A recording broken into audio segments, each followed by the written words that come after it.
शिवाय। विश्वनाथ भगवान की जय। महाकालेश्वर भगवान की जय। ओंकारेश्वर भगवान की जय। कुबेरेश्वर महादेव की जय। हर हर महादेव, हर हर महादेव, हर हर महादेव।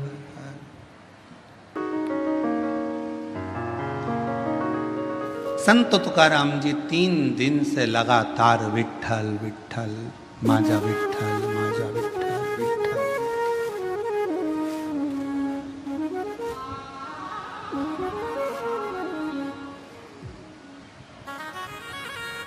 माजा विठ्ठल, माजा विठ्ठल, माजा विठ्ठल, विठ्ठल। अब चौथा दिन हो गया।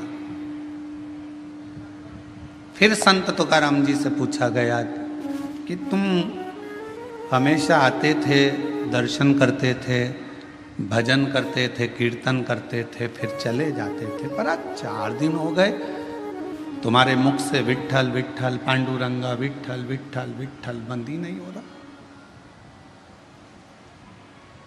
चौथा दिन पूरा निकल गया, 5वां दिन आ गया। माजा विठ्ठल, माजा विठ्ठल, माजा विठ्ठल।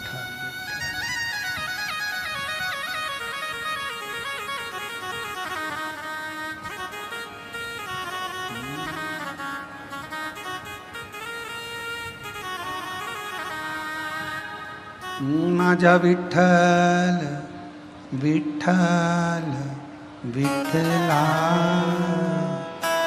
माजा विठ्ठल विठ्ठल विठ्ठला। 4 दिन निकल गए।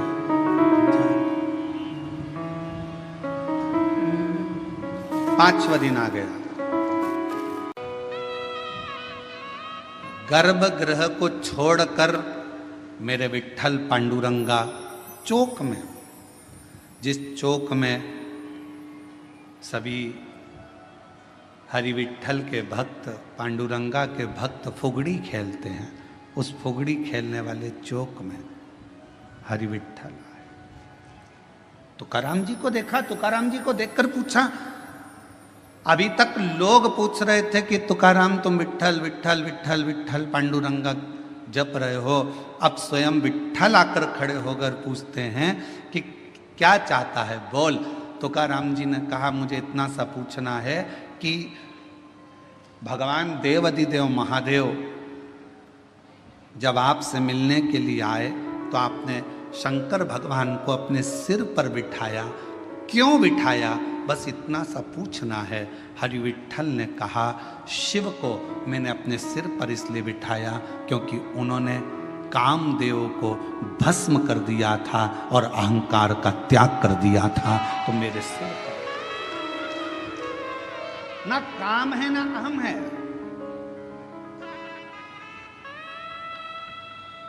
ना काम है ना अहम है।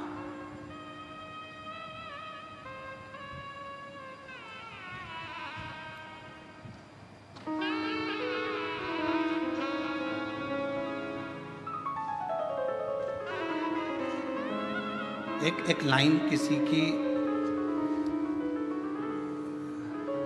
काव्य की सुनी थी, जो खानदानी रईस हैं वो मिजाज रखते हैं नर्म अपना।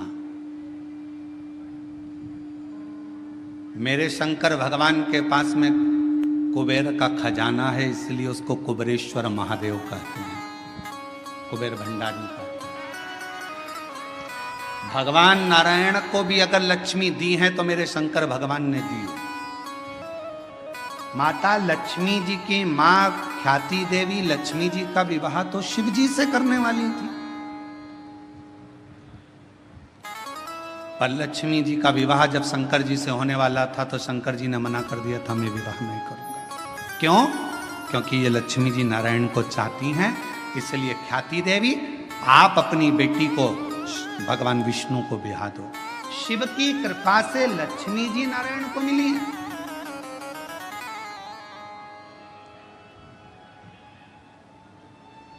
और माता लक्ष्मी को भी अगर वैभव दिया है तो मेरे शंकर भगवान ने दिया। कुबेर का भंडार अगर किसी को दिया है तो मेरे शंकर भगवान ने दिया, शिव ने। और शिव की नम्रता, मेरे भगवान शंकर की नम्रता, मेरे शंकर भगवान की शीतलता, करुणा कितनी विचित्र है। कोई आया भंगेड़ी कहकर चले गया, कोई आया गंजेड़ी कहकर चले गया, कोई आया अपशब्द कहकर चले गया, कोई न कह दिया यह पशुओं का देवता है, इसका नाम पशुपतिनाथ। अगर पशुओं के देवता हैं, पशुपतिनाथ हैं, तो भगवान राम जी को भी रावण से जब युद्ध लड़ना था तो भगवान राम जी ने भी तप कर कर शंकर भगवान से वो पाशुपत्य अस्त्र को प्राप्त किया था। और भगवान कृष्ण को भी जब युद्ध मैदान में जाना था तो उन्होंने पाशुपत्य अस्त्र को प्राप्त किया। जरा विचार करिएगा, दुनिया के लोगों ने कहा ये पशुओं के देवता हैं, दुनिया के लोगों ने कहा ये भांग पीते हैं, दुनिया के लोगों ने कहा ये गांजा पीते हैं, दुनिया के लोगों ने कहा शिव ऐसे हैं, दुनिया के लोगों ने कहा शंकर ऐसे हैं, दुनिया के लोगों ने उनको अलग कर दिया। शिव बिल्कुल अलग हो गए, अलग सब देवताओं को मानने लगे, पर शंकर के मंदिर बंद से हो गए थे, शिव के मंदिर में जाले लगे रहते थे। पर आज की स्थिति में जब दुनिया की दृष्टि में ये आ गया कि शंकर से बड़ा कोई करुणा सागर नहीं है, तो मंदिर भी खुल गए, द्वार भी खुल गए और शिव का आनंद भी हो गया। बोल बम का नारा है, इतना धीमा बोलोगे तो कल्याण तुम्हारा है। जरा जम के बोलो, बोल बम का नारा है, सारी समस्या का हल श्री शिवाय। दुनिया की दृष्टि में आ गया कि शिव की नम्रता क्या है, दुनिया की दृष्टि में आ गया शिव की कोमलता क्या है, दुनिया की दृष्टि में आ गया कि शंकर की करुणा क्या है।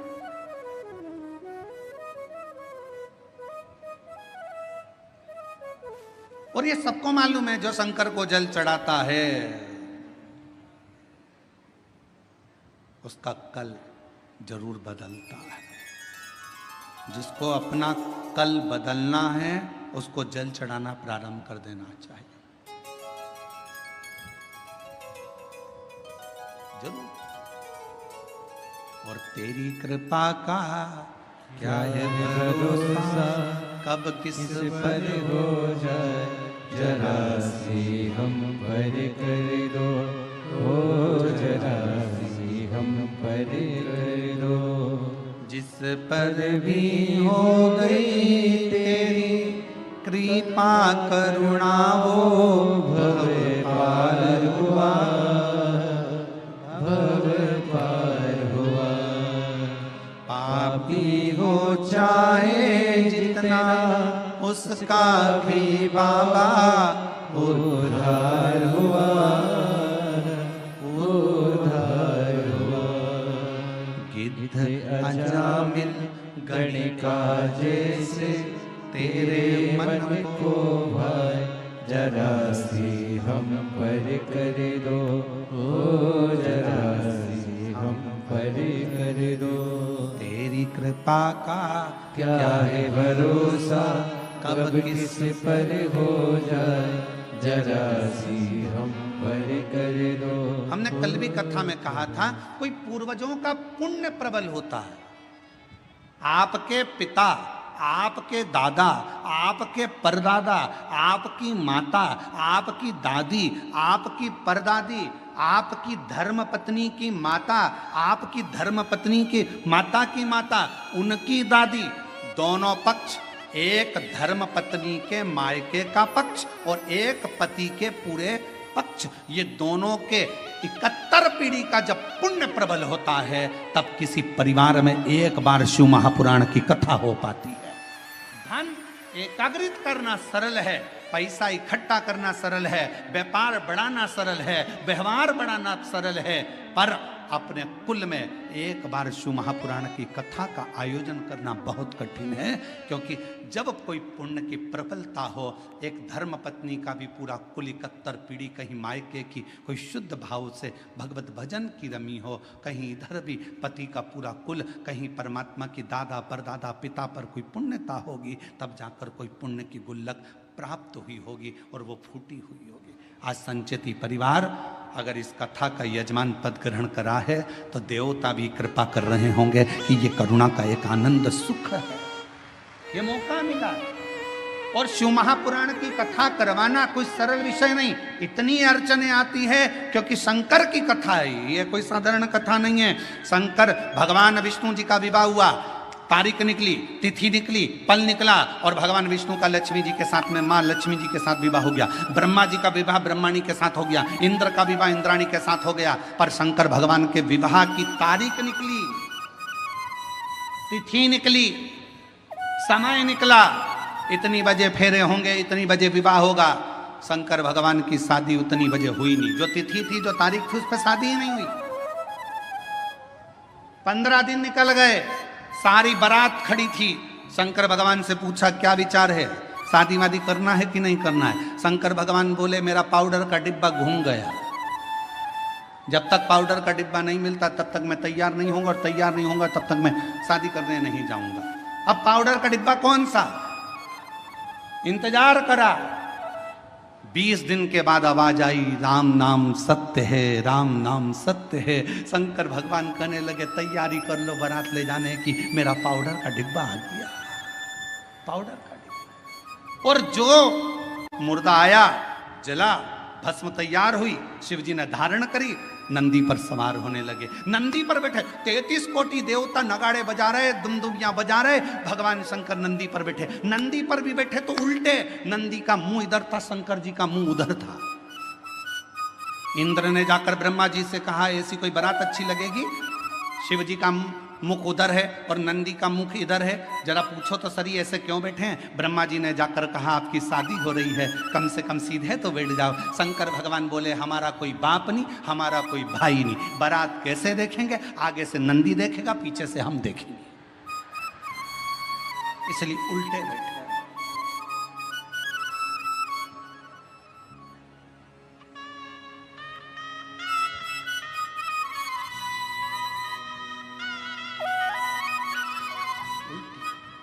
बारात थोड़ी सी दूर चली, और बारात थोड़ी सी दूर चलने पर जब शिव जी की बारात थोड़ी दूर पर चली, चलने के बाद में शंकर भगवान ने देखा मेरा एक गण साइड में पेड़ के ऊपर उल्टा टंगा हुआ है, मेरा भूत प्रेत उल्टा टंगा है। शिव जी ने उसको देखा, पूछा तू नहीं आया, उसने मुंडी हिला दी, टंगे टंगे उल्टा, मुंह टंगे टंगे बोला मैं कैसे आऊं, मेरे को किसी ने बुलाया नहीं, आऊंगा तो भगा देंगे। शंकर भगवान बोले चिंता मत करो, मैं बुलाता हूं।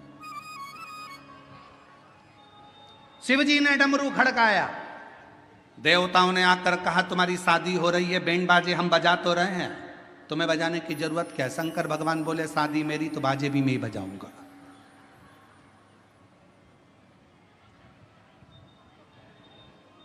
आत्मनिर्भर भारत, मेरी शादी है तो बैंड में ही बजाऊंगा, बाजे में ही बजाऊंगा। डमरू खड़काया, जैसे डमरू खड़काया डाकनी पिशाचनी चुड़ैल भूत भयंकर आए, सब इकट्ठे होकर आ गए, सब नाचने लगे। देवताओं ने सोचा इनके बीच में अपन क्या नाचो, आगे चले गए। देवता सबसे आगे, बीच में भूत चुड़ैल, उसके बाद में शंकर जी। भगवान भोलेनाथ प्रसन्न हो गए, मेरे सारे रिश्तेदार आ गए। इंद्रदेव ने ब्रह्मा जी से कहा प्रभु देवता आगे नाच रहे हैं, कोई भांगड़ा कर रहा है, कोई कथक कर रहा है, कोई गरबा कर रहा है, कोई कुछ कर रहा है, पर भूत चुड़ैल जो नाच रहे हैं इनके नाचने का पता नहीं पड़ पा रहा कि ये कौन सा डांस है, ये समझ में नहीं आ। इतने में ब्रह्मा जी ने इंद्र से कहा जो देवता नाच रहे वो भांगड़ा कथक गरबा ये सब समझ में तो आ रहा है ना, हाँ, पर ये भूत चुड़ैल समझ में नहीं आ रहा है क्या नाच रहे हैं। ब्रह्मा जी ने कहा जो भूत चुड़ैल शंकर जी की शादी में नाचे इसी को लोग कलयुग में डिस्को कहेंगे, इसी को लोग कलयुग में डिस्को, ऐसा लगेगा जैसे ततैया खा गया, मेरा नाम चिंचिंचू, अब लग जाए ततैया खा गया ऊपर से। और डांस का पता ही नहीं चलता, लोग ऐसे डांस करते जैसे खुजाल हो गई शरीर में, खुजाल। समझे क्या?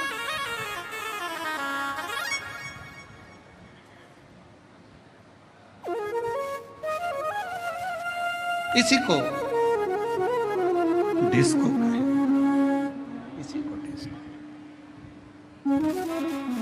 अब शंकर तो शिव है, अड़भंगे, सबको साधा मेरे शंकर ने, सब। शिव के पास कोई अहंकार की कोई भी एक परिभाषा नहीं, अहंकार का कोई संबोधन नहीं। भगवान पांडुरंगा हरिविठल से स्वयं संत तुकाराम जी पूछ रहे हैं कि शिव को आपने सिर पर बिठाया, क्यों? क्योंकि उन्होंने काम को जला दिया था, अहंकार को नष्ट कर दिया था। शिव के पास ना काम है ना अहम है, शिव के पास तो केवल एक राम नाम है, उसके सिवाय कुछ नहीं, कुछ नहीं। और कलयुग केवल नाम आधारा, सुमर सुमर नर उतरहि पारा। कलयुग में केवल नाम की आधार शिला को जो समझ लेता है, अहम को त्याग नहीं। दुनिया की सबसे बड़ी बीमारी एक ही है, व्यक्ति का अहंकार। शुगर की दवाई बाजार में मिल सकती है, बीपी की दवाई बाजार में मिल सकती है, कमर दुखे तो दवाई बाजार में मिल सकती है, आंख दुखे तो दवाई बाजार में मिल सके, कान दुखे तो दवाई मिल सके, पर अहंकार की दवाई बाजार में नहीं मिलती है। अहंकार को समाप्त करने की दवा मेरे शंकर भगवान के पास है। मेरे वो ना काम रहने देता है ना अहंकार रहने देता, दोनों का त्याग करवा देता, दोनों।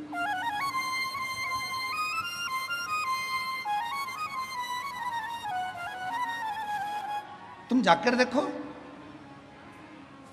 राम जी के मंदिर में जाओगे तो तुम्हारे लिए आसन बिछाया जाएगा, कृष्ण भगवान के मंदिर में जाओगे तो तुम्हारा आसन भी बिछेगा, सर्वश्रेष्ठता रहे। पर शंकर जी के मंदिर में इतनी भी जगह नहीं रहती कि आसन बिछाया जाए, जमीन पूरी गीली, चारों तरफ गीला गीला। कोई इधर से आया लोटा ढोल गया पानी का, कोई उधर से आया तो पानी शंकर जी को चढ़ाना था, तेर पे चढ़ाकर चले गया। शिव है, तुम कितने भी करोड़पति हो, धनपति हो, वैभवपति हो, सत्तापति हो, चाहे तुम्हारे पास में कितना भी वैभव है, पर शंकर के मंदिर में, शिव महापुराण में और शंकर जी के दरवाजे पर अहंकार समाप्त हो जाता है। वहां तुम्हारे पास क्या है क्या नहीं वो पूरा समाप्त हो जाता है, वो तुम्हारे घर पर होगा। शंकर के दरवाजे पर तो केवल एक शून्यता रहती है और वो शून्यता में शिव बसता है, और वो बसता है तो जीवन का कल्याण करता है। शून्यता। बेजापुर कब आया? छत्रपति संभाजी नगर से चले गाड़ी को लेकर, आगे आया 70 किलोमीटर दूर बेजापुर, और आगे बढ़े 60 किलोमीटर, और आगे बढ़े 57, 56, 55, 54, 53, 52, 51, फिर और आगे बढ़ते बढ़ते 50, फिर 49, ऐसे चलते चलते चलते चलते चलते चलते धीरे धीरे और आगे बढ़े। बेजापुर 10 किलोमीटर, बेजापुर से और आगे बढ़े, वहाँ से और आगे बढ़ते बढ़ते बेजापुर फिर 9, आप लोग बोलते जाओ 8, फिर 7, बेजापुर 6, 5, 4, 3, 2, 1। उसके बाद बेजापुर आते से ही मिलेगा शून्य। बोलो सही है कि गलत है? अरे जम के तो बोलो। बेजापुर कहाँ आया? जहां शून्य आया, जीरो आया, समझ लो वहां बेजापुर आ गया। छत्रपति संभाजी नगर यहां से जा रहे हो, चलते चलते 70 किलोमीटर से बढ़ते बढ़ते 10 किलोमीटर पे पहुंचे, 10 से 9, 8, 7, 6, 5, 4, 3, 2, 1 और बाद में शून्य आ गया। छत्रपति संभाजी नगर आ गया। पुणे गए, चलते चलते शून्य आ गया। बेंगलोर गए, चलते चलते शून्य आ गया। मुंबई गए, चलते चलते शून्य आ गया, तो मुंबई आ गया, पुणे आ गया। शून्य पर स्थान नियुक्त है। उसी तरह जब तुम्हारे भीतर एक शून्यता, ये कुछ भी मेरा नहीं है शिव शंकर सब तेरा है, जब एक शून्यता आकर खड़ी हो जाएगी, समझ लेना तुम शिव के दरवाजे पर आ गए और शिव तुम्हारे हृदय में आकर विराजमान हो गया। शून्य है।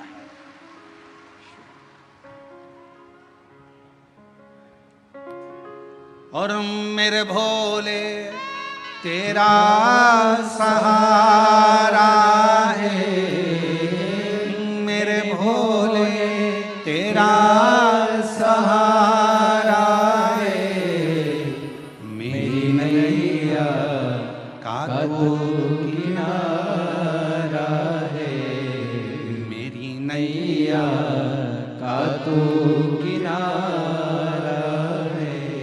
मेरे बाबा तुझे पुकारा है, मेरे बाबा तुझे पुकारा है, मेरी नैया का तू किनारा है, मेरी नैया का तू किनारा। उस शिव को समझने के लिए शून्यता की जरूरत पड़ती है।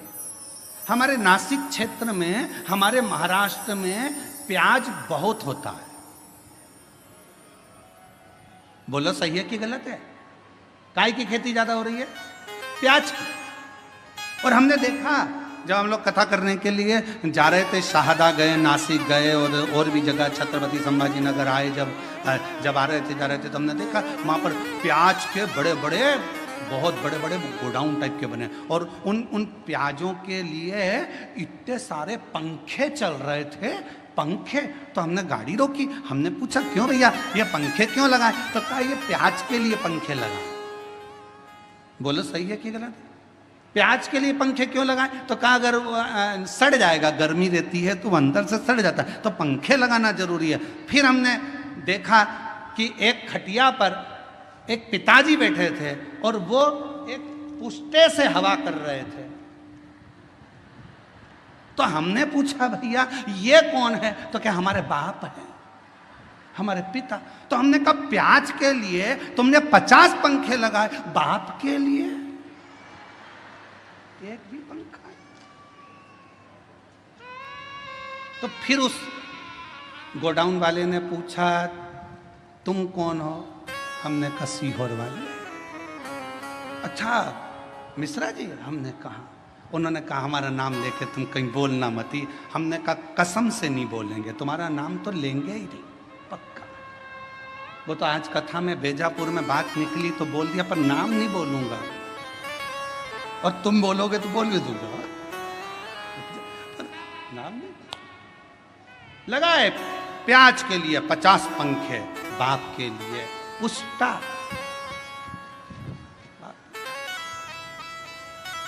अरे ये चमक, ये दमक, फूलवन में महक, सब कुछ सरकार तुम्हारे पिता से तो है। बाप के लिए भी एक पंखा लगा सकते थे तो जीवन का एक आनंद प्राप्त हो जाता। ये सब बहुत बहुत विचारणीय है।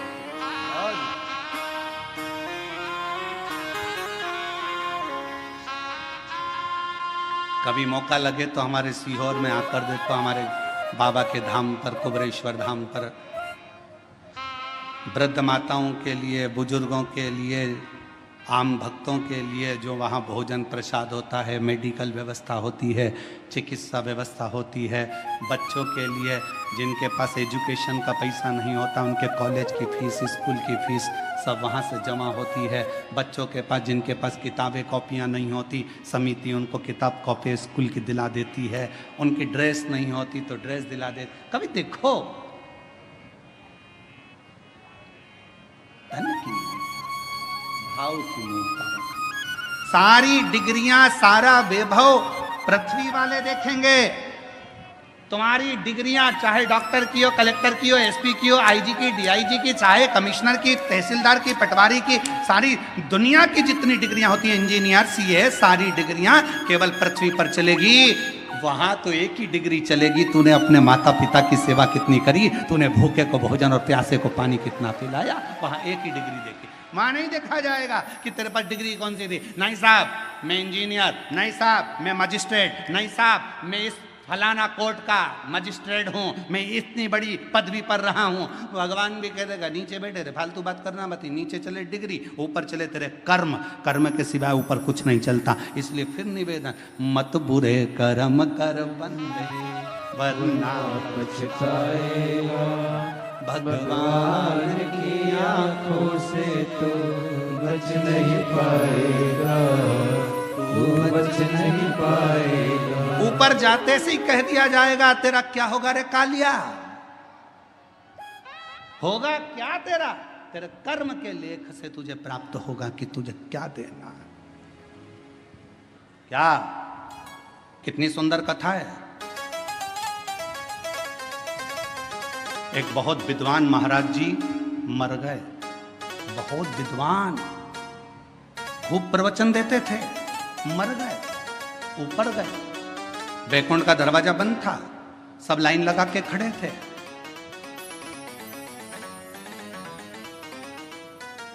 सवेरे बैकुंठ का दरवाजा खुलेगा जब सबको बैकुंठ में प्रवेश मिलेगा। बैकुंठ जाने की लाइन में महाराज जी भी खड़े थे। महाराज जी से आगे एक व्यक्ति और खड़ा था, टोपी लगाया था, जीन्स पहना था, थोड़ी थोड़ी जगह से फटी हुई थी, जोरदार जूते पहना था, चाबी का छल्ला घुमा रहा था। महाराज जी ने मन में सोचा कैसे कैसे लोग बैकुंठ आ जाते हैं, बताओ, इनको बैकुंठ आना था, इनको तो नरक जाना था।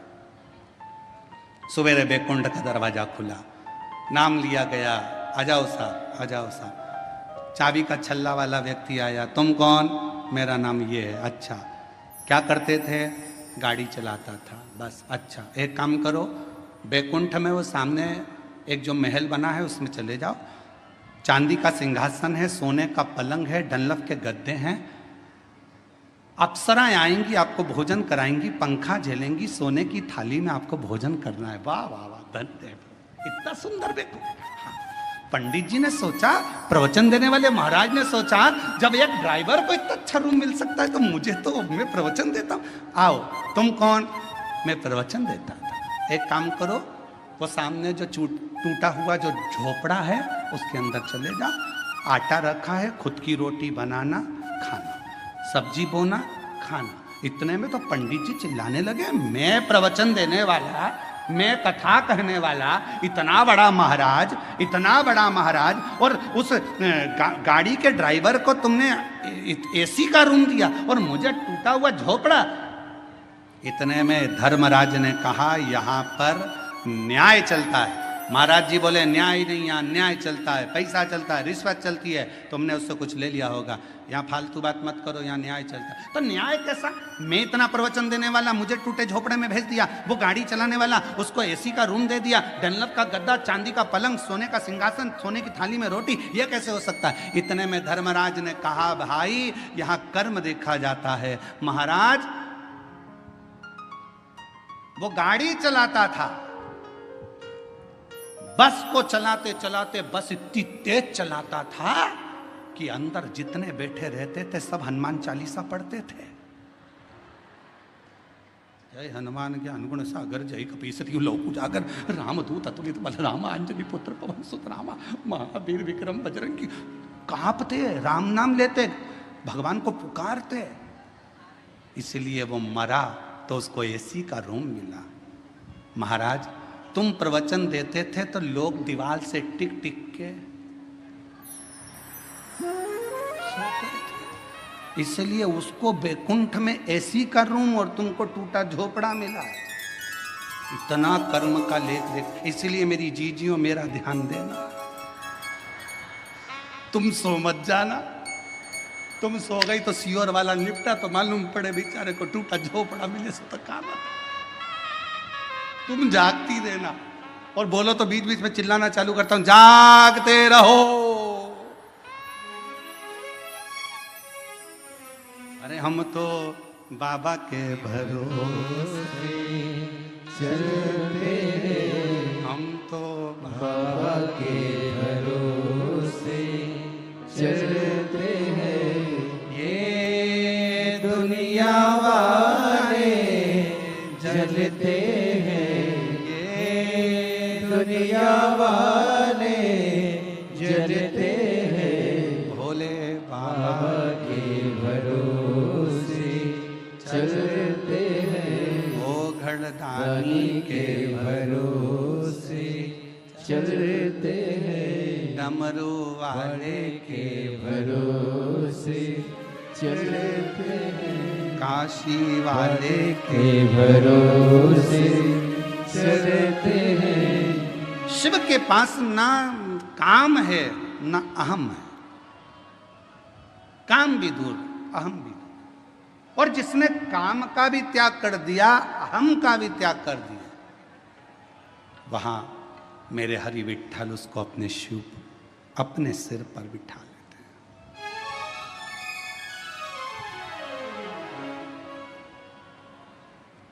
अपने मस्तक पर बिठा लेते हैं।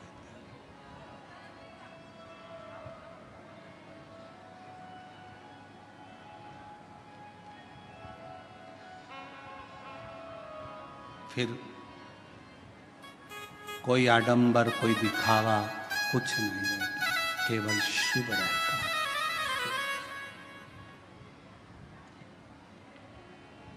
वो एक लाइन आप लोग गाते हो ना, अब ये शरीर जो मिला वो शिव के लिए ही तो मिला है, भजन के लिए ही तो मिला, सत्कर्म करने के लिए मिला।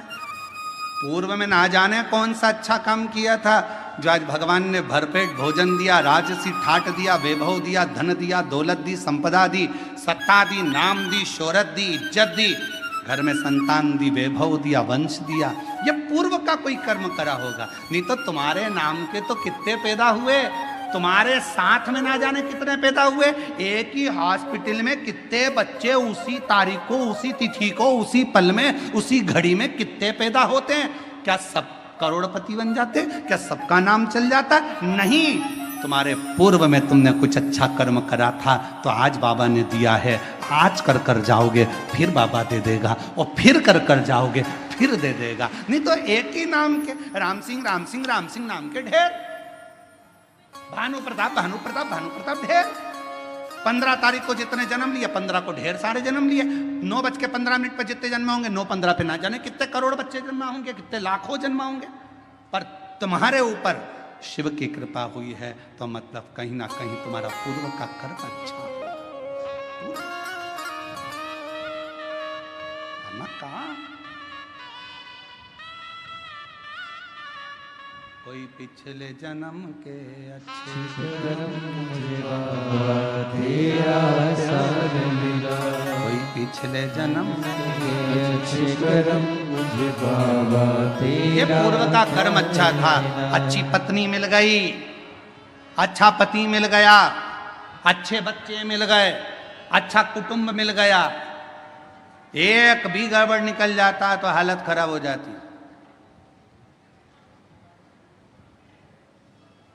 मकान बनाने के लिए अच्छे मिस्त्री की जरूरत होती है और घर के लिए अच्छी स्त्री की जरूरत होती है। मिस्त्री गड़बड़ निकल जाए तो छत पे पानी भरा ही रहता है, और स्त्री गड़बड़ निकल जाए तो मुंह फूला ही रहता है। बहुत ध्यान देने वाला विषय। मिस्त्री गड़बड़ निकल गया, छत पे अगर ढाल नहीं दिया, सही तरह से छत नहीं बनाई, सही तरीके से मकान नहीं बनाया, बाथरूम नहीं बनाया, पानी भरा रहेगा। फिर दिन भर वाइपर से निकालते रहो और बाद में मन से कोसते रहो, ऐसा बाथरूम बनवाया, पानी नहीं निकल रहा, बता उसकी जाली में फंस गया, पानी नहीं निकल रहा, वाइपर से निकाले, झाड़ू मारे, तब जाकर पानी निकले, छत पे पानी भरा गया, निकल नहीं रहा। किसको दोष दोगे? मिस्त्री को। मिस्त्री ऐसा मिला, मकान बनाने वाला ऐसा मिला, अच्छा लेकर आना था, कैसा बनाया उसने, छत पे पानी भरा रहा है। मिस्त्री और स्त्री ये दोनों का श्रेष्ठ होना जरूरी है। मिस्त्री अगर अच्छा है तो मकान अच्छा बनता है, और स्त्री अगर अच्छी है तो घर अच्छा बनता है, परिवार अच्छा बनता है, कुटुंब अच्छा बनता है। दोनों की समता होना चाहिए, दोनों की श्रेष्ठता होना चाहिए, और ये श्रेष्ठता आपके भीतर हो। शिव कथा कर रही है, भगवान शंकर का चरित्र कर रहा है, भगवान ओघड़दानी का चरित्र कर रहा है, भगवान हरि विठ्ठल का चरित्र कर रहा है, मेरे शंकर भगवान का चरित्र कहता है, शिव तत्व कहता है। जब माँ पार्वती मैया बाल्य अवस्था में थी तब भगवान शंकर की आराधना में लीन रहती थी, आराधना। और शिव की कृपा से, शंकर की करुणा से, उनकी उदारता से पार्वती मैया के तेज पुंज से एक प्रकाश, उस प्रकाश से जल और उस जल से बेलपत्र का वृक्ष प्रकट हुआ। बेलपत्र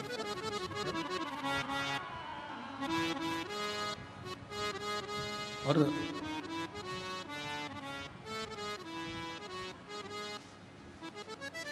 शिव जी के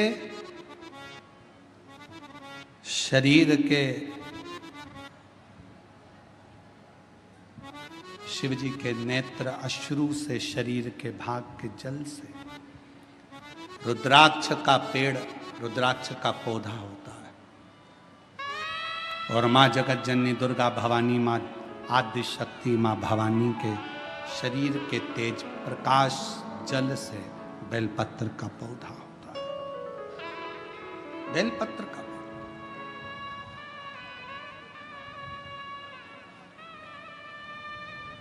पूरे विश्व के जितने श्रोता शिव जी के, शंकर जी की पवित्र कथा को सुन रहे हैं, आपसे निवेदन, चातुर्मास के 4 महीने में एक नियम बनाओ। मैं ज्यादा कुछ ना कर सकूं तो 4 महीने में कम से कम 4 पौधे मैं बेलपत्र के जरूर लगाऊंगी, कहीं ना कहीं बेलपत्र का वृक्षारोपण जरूर। क्यों? मान लो हम चले भी गए और हमारे परिवार के लोग मान लो शंकर जी की पूजा नहीं कर पाए, भगवान शिव की आराधना नहीं कर पाए, भगवान शंकर की भक्ति ना कर पाए, तो मेरे द्वारा लगा हुआ ये बेलपत्री का पौधा बड़ा होगा, कोई ना कोई इसकी पत्ती तोड़कर शिव जी को चढ़ाएगा, कम से कम मेरे कुल का उद्धार होगा, मेरे वंश का उद्धार होगा, मेरी पीढ़ी का उद्धार। लगाओ। हम ज्यादा पौधे लगाने का नहीं बोल रहे आपसे, आपसे तो 4 महीना चतुर्मास के 4 पौधा लगाने का एक बना लो कि मुझे एक बेलपत्री का पौधा हर महीने लगाना है। और वो पौधा ऐसा मत लगाना जैसा दुनिया के राजनेता लगाते हैं, सुबह लगाते हैं शाम को बकरी खा जाती है,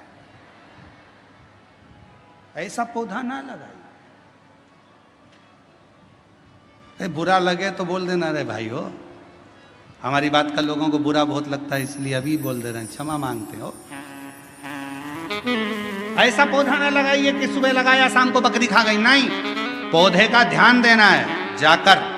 और पौधा इतना सा भी मत लगाना कि उसको पनपने में टाइम लगे, थोड़ा बड़ा करो अपने घर के अंदर, एक गमले में लगा लो, 2-3 महीना बड़ा कर कर पौधे को, जैसे एक बेटी को पाल पोस कर बड़ा करते हो, बच्चों को बड़ा करते हो, ऐसे बेलपत्र के पौधे को बड़ा करो, उसको खूब परवरिश करो, फिर उसको कहीं ऐसी जगह जाकर लगाओ जहाँ तुम अगर पानी भी ना दे पाओ तो उसको कम से कम पानी मिलता रहे और वो बड़ा होकर भगवान शंकर के ऊपर उसकी एक बेलपत्र चढ़ती रहे, ऐसा भाव रखो।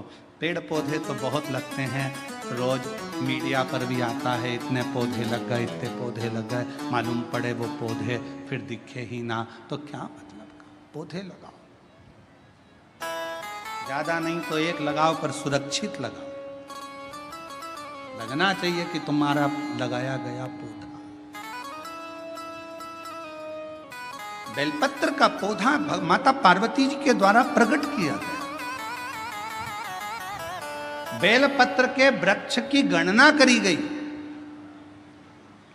बेलपत्र के वृक्ष की जो जड़ होती है उसमें मां गौरी का स्थान होता है।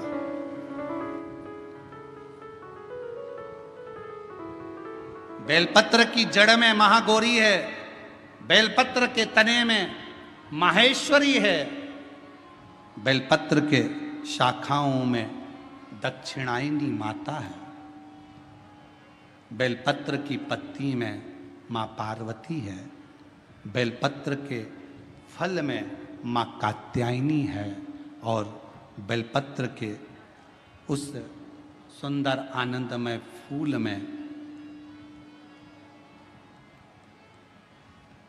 उस फूल के अंदर माँ गौरी विराजमान है। ऐसा पूरा बेलपत्र के वृक्ष की गणना करी गई। चाहे शाखा हो, जड़ हो, बेलपत्र के पूजन का कितना भी एक पत्र आया है, अच्छा है, देखिए।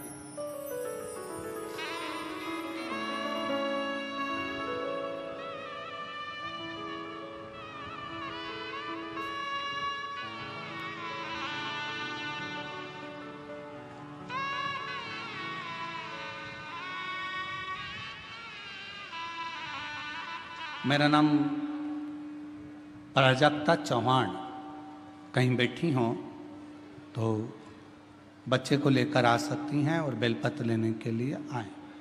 मेरा नाम प्राजक्ता चौहान। पत्र को आप लोग एलईडी पर पढ़ सकते हैं, आस्था चैनल पर पढ़ सकते हैं। मैं श्री रामपुर से आई हूँ। मेरी शादी को 9 साल हो गए थे, पर संतान का सुख नहीं था।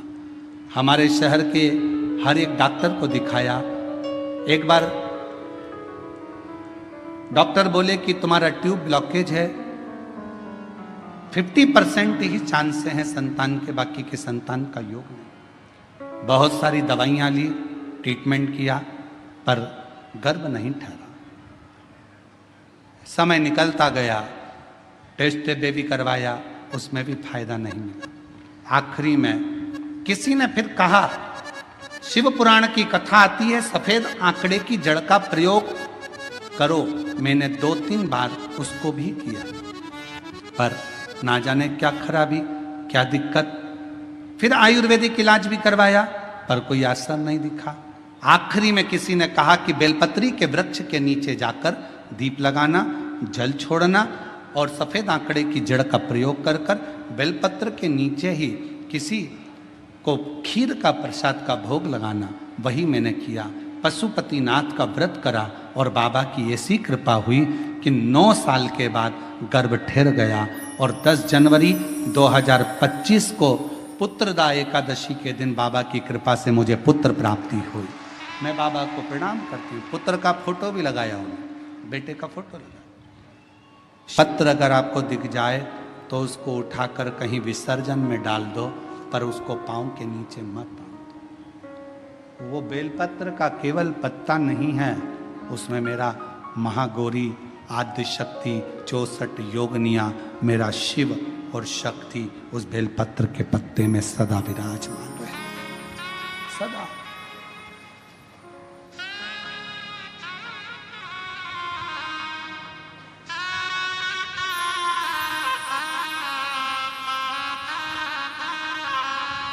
आप उसको जितना हृदय से पूजोगे, भारत की सभ्यता, भारतीय संस्कृति, भारत का एक आनंद सुख है ये कि हमारे यहाँ पौधों की भी पूजन होती है, हमारे यहाँ नदियों की भी पूजन होती है, हमारे यहाँ पशुओं की भी पूजन होती है, हमारे यहाँ पक्षियों की भी पूजन होती है, हमारे यहाँ तलातल, रसातल, पाषाण की भी पूजन होती है।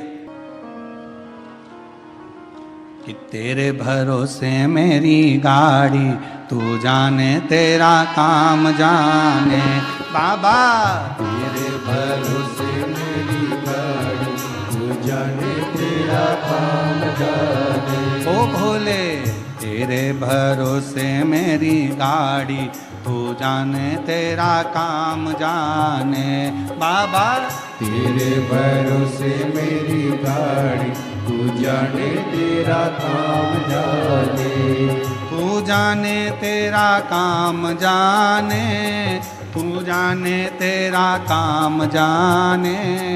तू जाने तेरा काम जाने, तू जाने तेरा काम जाने। भरोसे मेरी गाड़ी, तू जाने तेरा काम जाने। ओ भोले तेरे भरोसे मेरी गाड़ी, तू जाने तेरा काम जाने। दोनों हाथ देवाधिदेव महादेव से अपने मन का भाव दिल से प्रार्थना करिए, विनय करिए। निवेदन करो, जहाँ जगह मिले वहाँ बैठकर बाबा को अपने मन का भाव कहें, विनय करें, निवेदन करें, दिल से प्रार्थना करिए, दिल से विनय करिए, निवेदन करिए। जहाँ जहाँ जगह मिल जाए वहाँ वहाँ बैठ जाओ।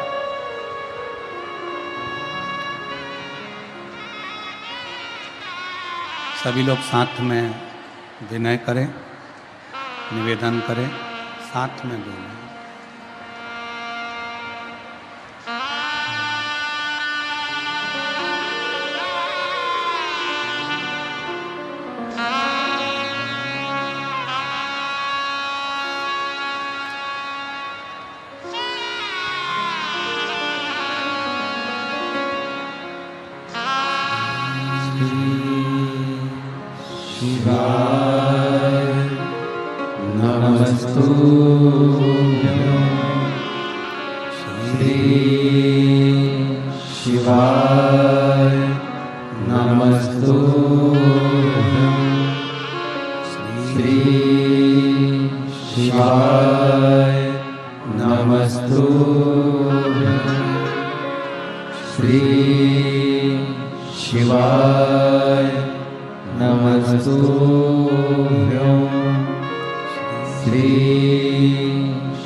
बाबा दैवज्ञ महादेव भगवान शिव ओगरदानी त्रिकालदर्शी कैलाशी विनाशी भगवान शंकर की पवित्र कथा कह रही है, शिव महापुराण की कथा वर्णन कर रही है।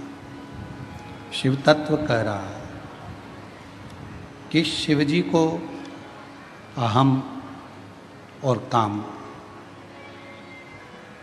दोनों ही श्रेष्ठ नहीं।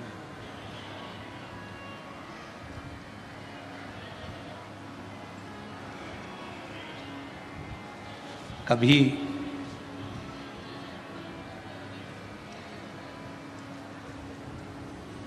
यदि मन में बहुत बड़ा कोई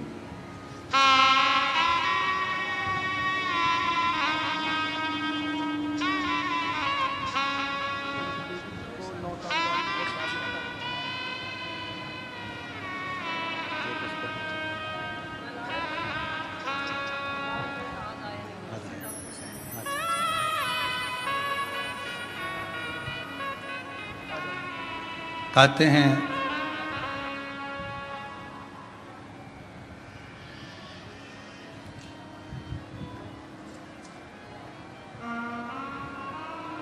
एक 1000 अश्वमेध यज्ञ का फल एक बेलपत्र के वृक्ष के नीचे बैठकर भगवान शंकर के मंत्र का 108 बार जाप करने से प्राप्त हो जाता है। 1000 अश्वमेध यज्ञ का।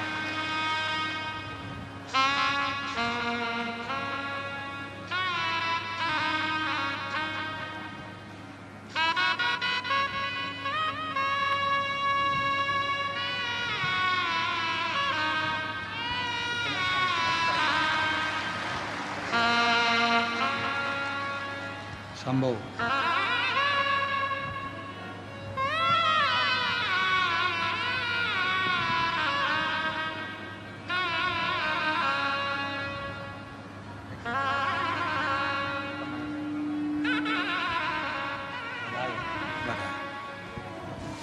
आठ साल के बाद बाबा की कृपा से प्राप्त हुआ। एक बार जोरदार ताली बजाएं। शिव कथा कह रही है, भगवान शंकर का चरित्र कह रहा है। बेलपत्र का वृक्ष जिसके नीचे बैठकर यदि कोई अनुष्ठान, कोई तप, कोई साधना, कोई व्रत, कोई उपास किया जाए, उसका 1000 लाख गुना फल है।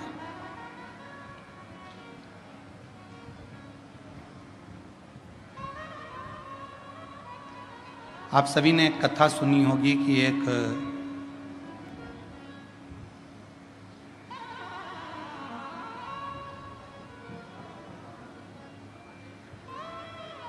बकरी ने बेलपत्र के पत्ते को खा लिया था और सिंह ने उस गांव में जंगल में रात्रि के समय पर आक्रमण कर कर उस बकरी का शिकार कर लिया।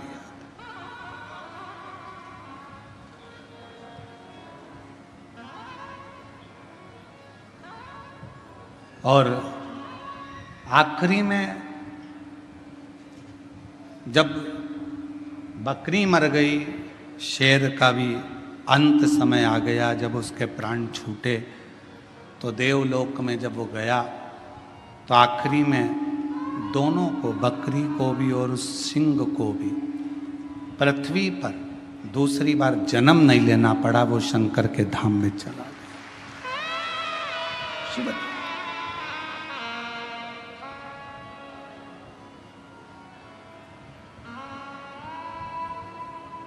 शिव की एक अविरल भक्ति। हम तो कई बार कथा में कहते हैं, आपके पास में अगर कुछ भी नहीं है, आप शंकर जी के मंदिर पे गए हो, एक बेलपत्र अगर आपको शिव जी के मंदिर में चढ़ी हुई भी मिल जाए, उसको उठा लो और उस बेलपत्र को धोकर वापिस भगवान देवाधिदेव महादेव के मंदिर में भगवान शंकर को फिर पुनः चढ़ा दो। वापिस उसी बेलपत्र को फिर चढ़ा।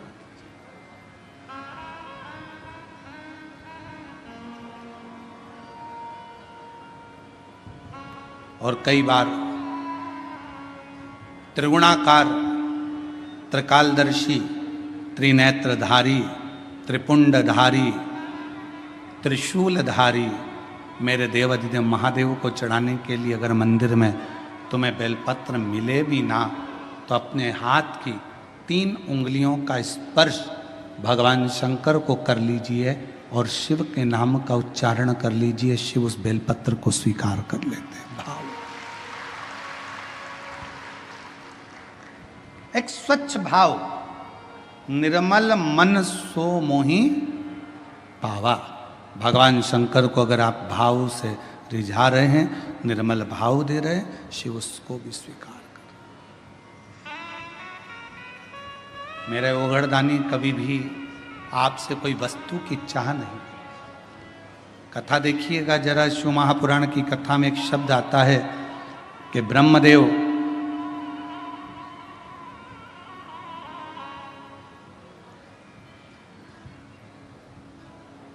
भगवान नारायण के सामने जाकर कहते हैं कि मैं शिव को नहीं स्मरण करता।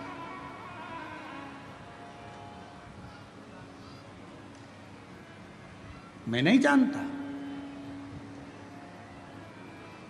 कौन शिव, कौन सृष्टि के रचना करता। ब्रह्मा जी ने तो अपने मन में विचार कर लिया कि सृष्टि का रचना करता केवल मैं हूं, केवल मैं।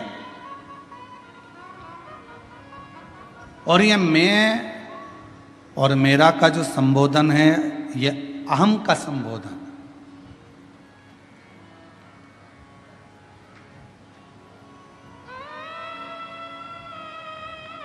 महाराज, हाथ की लकीरें भले आपके हाथ की मुट्ठी में बंद हो, हाथ की लकीरें भले आपके हाथ की मुट्ठी में बंद हो, पर मुट्ठी में ये लकीरें बंद कर सकते हो पर काबू नहीं कर सकते। आपके हाथ की लकीरों में जो लिखा है वो काबू में तो केवल एक देव अधिदेव महादेव ही कर सकता है, उसके सिवा कोई नहीं कर सकता। कोई दृढ़ता, एक भरोसा, एक दृढ़ता, एक विश्वास आपके भीतर प्रकट करें। और जब विश्वास, दृढ़ता, भरोसा पूर्ण होगा तो शिव मिलेगा।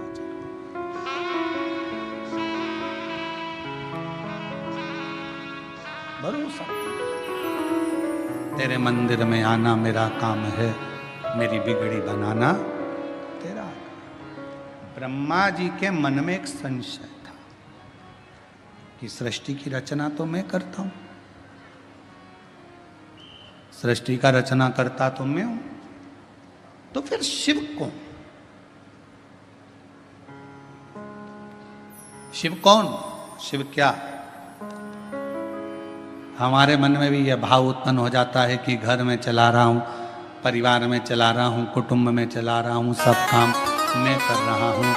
और सत्यता देखी जाए, अगर ये शरीर से श्वास चली जाए तो चलाने वाला तो कोई और है, हम तो केवल एक निमित्त मात्र हैं, हम तो केवल एक निमित्त मात्र हैं जो चलाते हुए दिख रहे हैं। बाकी के हमारे हाथ में कुछ नहीं, कुछ नहीं। और प्रभु आपकी कृपा से सब काम हो रहा है, प्रभु आपकी कृपा से सब काम हो रहा है। करते हो भोले बाबा, मेरा नाम हो रहा है। भोले बाबा, मेरा नाम हो रहा है। आपकी कृपा से सब काम हो रहा है। भोले आपकी कृपा से सब काम हो रहा है। हम केवल एक निमित्त हैं, आप केवल निमित्त हैं, करने वाला तो वो है जो कर रहा है। ब्रह्मा जी के मन में संशय उत्पन्न हो गया। एक बड़ा सारा पर्वत था, उसको घुमाया, अग्नि का एक खंभ प्रकट हो गया, शिवलिंग की आकृति का।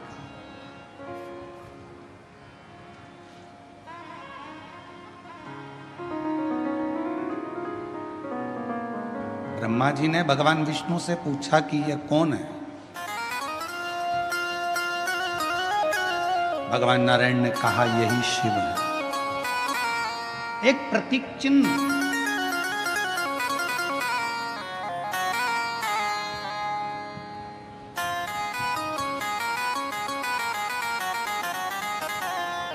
एक शिवलिंग की आकृति देखकर ब्रह्मा जी ने कहा ये शंकर है, ये शिव है।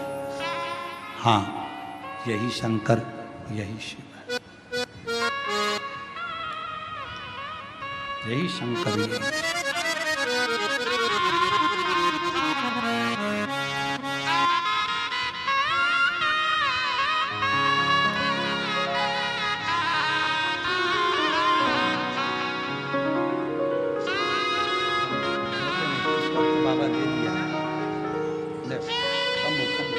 प्रणाम करो, बाबा को प्रणाम करो, जल्दी से प्रणाम करो।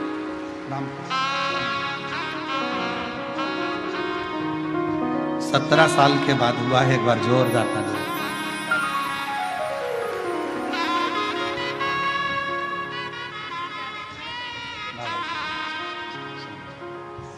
प्रभु आपकी कृपा से सब काम हो रहा है, करते हो भोले बाबा, मेरा नाम हो रहा है, करते हो भोले बाबा, मेरा नाम हो रहा। 18 साल के बाद हुआ है, एक बार जोरदार ताली बजाएं। प्रभु आपकी कृपा से सब काम हो रहा है, भोले आपकी कृपा से सब काम हो रहा है।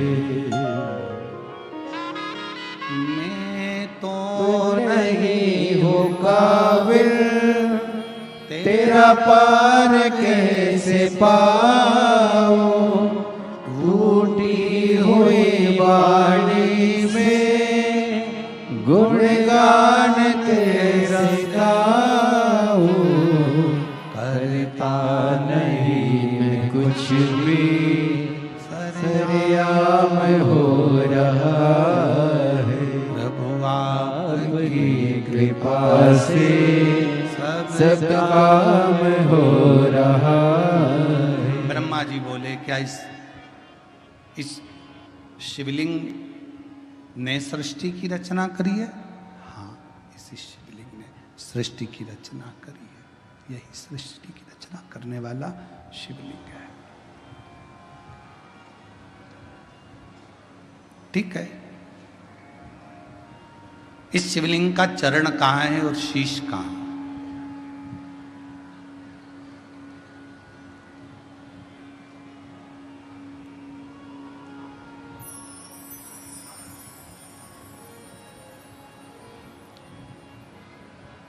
वीर शैव लिंगायत संप्रदाय में एक छोटा सा शिवलिंग गले के अंदर चांदी की डिब्बी में रखा रहता है।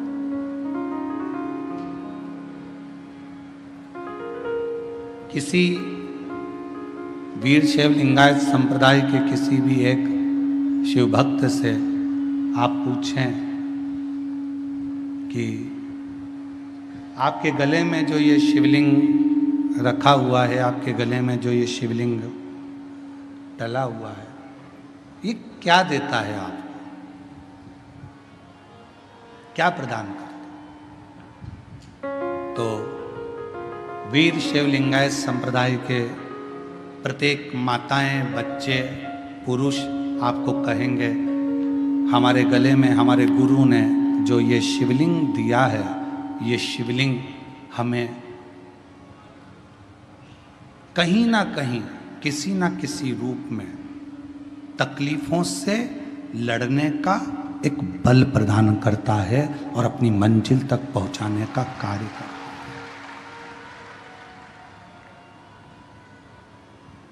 अब जिसने जाना शिवलिंग की महत्वता को, वो जान गया। स्वयं ब्रह्मा जी शिवलिंग की महत्वता को नहीं जान पाए, सामने खड़े होकर कहते हैं, इसका चरण कहाँ है, इसका शीश कहाँ है, जरा बता, इस शिवलिंग का चरण कहाँ और शीश कहाँ? आप में भी कई वीर शैव लिंगायत संप्रदाय के, मुझे उम्मीद है कि शिव भक्त यहाँ बैठे होंगे। हमारा विश्वास कहता है, क्योंकि शिव की कथा चल रही है, तो ऐसा भाव है कि यहाँ बैठे हो। कितने लोग बैठे हैं वीर शैव लिंगायत संप्रदाय के? हाथ उठाओ जरा। बहुत सारे लोग बैठे होंगे। तो ये विराजो, प्रणाम आपको। शिव तत्व जहां पर है बेटे, शिव तत्व। ब्रह्मा जी नहीं जान पा रहे कि भगवान शंकर के शिवलिंग में है क्या, शिवलिंग में है क्या, आखिर ब्रह्मदेव को नहीं मालूम पड़ पाया। तब आखिरी में स्वयं भगवान नारायण से ब्रह्मदेव ने कहा, इस शिवलिंग का चरण कहाँ है? डीले कम करो। इस शिवलिंग का चरण कहाँ है? इस शिवलिंग का शीश कहाँ है? वो तो मालूम पड़े कम से कम कहाँ है। भगवान नारायण ने कहा शिवलिंग के चरण को और शीश को देखने की जिद ब्रह्मा जी मत करिए। शंकर भगवान के शिवलिंग में, भगवान शंकर के शिवलिंग में आप जहां बैठकर उसको भजते हो वहीं पर चरण का दर्शन हो जाता है, और जहां बैठकर पुकारते हो वहीं शीश का दर्शन हो जाता है। अब इसमें ये नहीं जपा जाता कि भगवान शंकर को रिझाने के लिए हमको इधर मुंह करना पड़ेगा, हमको उधर मुंह करना पड़ेगा, हमको इधर चेहरा करना पड़ेगा, हमको उधर चेहरा करना पड़ेगा। शंकर भगवान की भक्ति करने वाला, शिव की आराधना करने वाला जहां जैसे जब चाहे शिव जी को कहीं पर भी बैठकर बस पुकार ले, शंकर भगवान उसका दुख हरने के लिए उस जगह पर आकर खड़े हो जाए।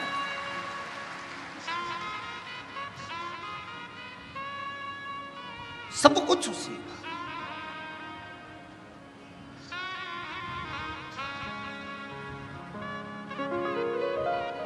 सोमवार तेरा है, मंगलवार तेरा है, लो संभालो भोले जी परिवार तेरा है।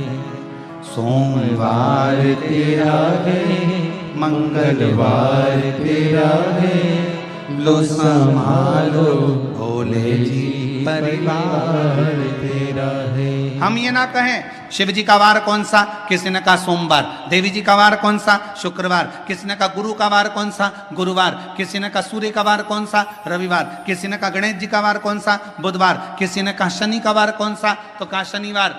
हमने केवल देवताओं को वारों में बांट दिया, पर शिव महापुराण की कथा कहती है शंकर भगवान का केवल एक वार नहीं है। शंकर भगवान तो नित्य प्रति तुम जिस दिन पुकारना चाहो, जिस वार को पुकारना चाहो, चाहे वार में पुकारो चाहे परिवार में पुकारो, शंकर भगवान हर वार को तुम्हारे सम्मुख में आकर खड़ा हो सकता है।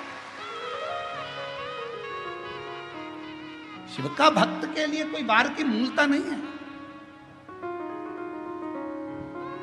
अरे कितना सुंदर कहा, शंकर भगवान ये नहीं देखते कि मुझे सोमवार के दिन ही मंदिर से बाहर निकलना है।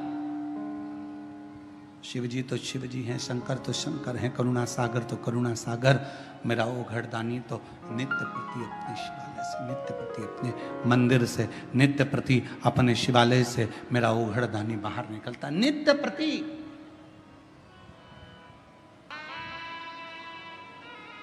ब्रह्मा जी के संशय को भगवान विष्णु ने मिटाने के लिए कह दिया, हाँ है, मैं सिर देखने जा रहा हूं, ब्रह्मा जी बोले मैं चरण देखने जा रहा हूं, भगवान नारायण बोले चरण मालूम था मिलना नहीं है, वापिस आ गए। शीश देखने ब्रह्मा जी गए, गौ माता को लिया, केतकी के पुष्प को लिया, दोनों को लेकर आ गए, दोनों को सामने खड़ा कर दिया, भगवान नारायण की साक्षी में, भगवान विष्णु की साक्षी में।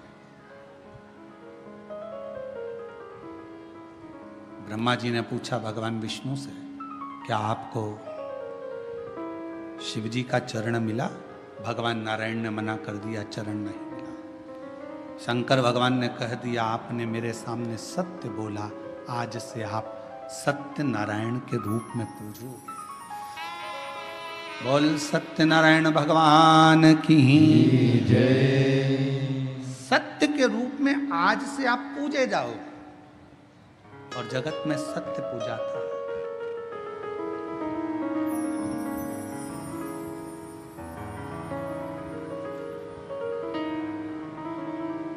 थोड़ा सत्य का जीवन जियो।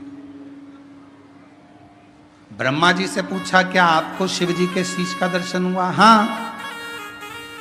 ना मानो तो पूछ लो केतकी के फूल को। केतकी के पुष्प ने झूठ बोल दिया, शिवलिंग में से आकाशवाणी हो गई, ये केतकी का फूल झूठ बोलता है, श्राप देता हूं भगवान शिव बोले, ये केतकी का पुष्प शंकर पर कभी नहीं चढ़ेगा।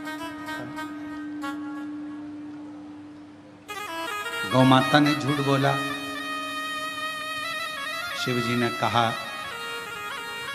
सारा शरीर पवित्र रहेगा पर मुख अपूज्य रहे। भारत की भूमि पर सारे मंदिरों की परिक्रमा आगे से होती है, कन्यादान, अन्नदान, वस्त्र दान, मुद्रा दान, स्वर्ण दान, भूमि दान, जो भी दान होता है वो आगे से होता है।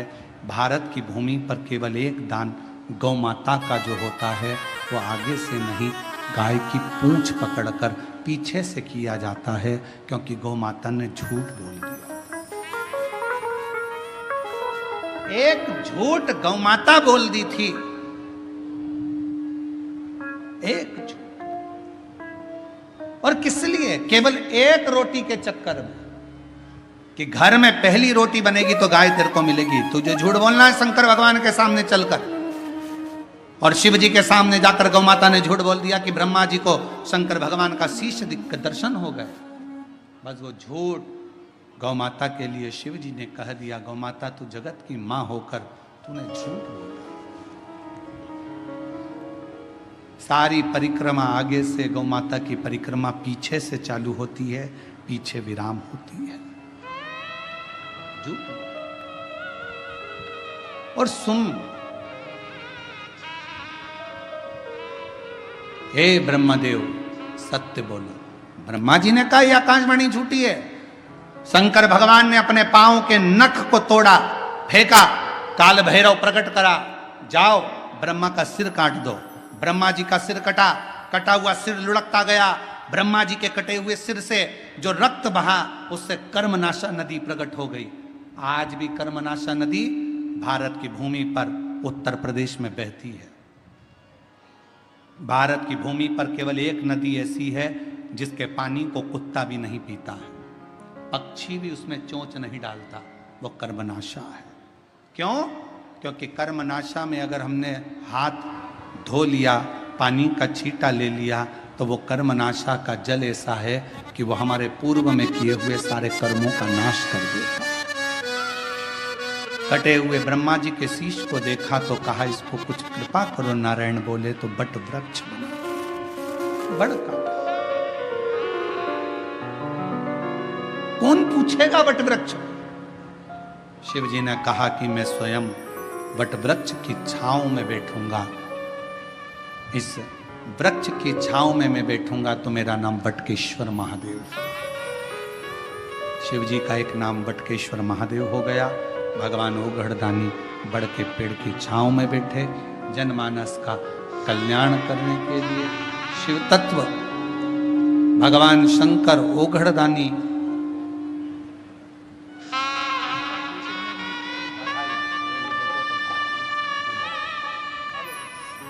बेटे ने नीट का एग्जाम क्लियर करा है। एक बार जोरदार ताली बजाओ बच्चों के लिए, जो इतना मेहनत परिश्रम कर कर आगे बढ़ते हैं और पूर्ण परिश्रम के साथ सुख पाते हैं, उसके लिए आनंद।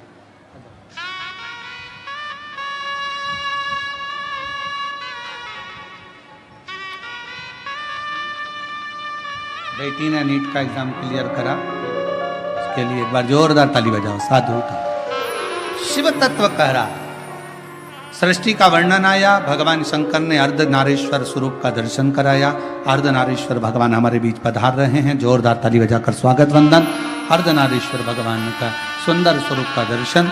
बोल अर्धनारीश्वर भगवान की। कल कथा का तृतीय दिवस रहेगा।